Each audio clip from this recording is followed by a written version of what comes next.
মহারাষ্ট্র মধ্যপ্রদেশের পর এবারের ঘটনাস্থল উত্তর পূর্বাঞ্চলের অসম। আবারও বিজেপি শাসিত রাজ্যে সেতু বিপর্যয়ের ঘটনা। আরাং নদীর উপর ভেঙে পড়েছে সেতু। হারাং নদীর উপরে সেতু ভেঙে পড়ায় বিপত্তি, পণ্যবাহী গাড়িও নদীতে পড়ে যায় বলে খবর রয়েছে। আবারও জানিয়ে রাখি, মহারাষ্ট্র মধ্যপ্রদেশের পর উত্তর পূর্বাঞ্চলের অসম।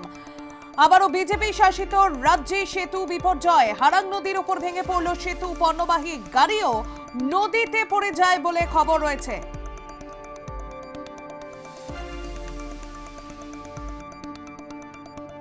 বারংবার সেতু বিপর্যয়ের ঘটনা সামনে আসছে মহারাষ্ট্র, মধ্যপ্রদেশ আর এবার উত্তর পূর্বাঞ্চলের অসম।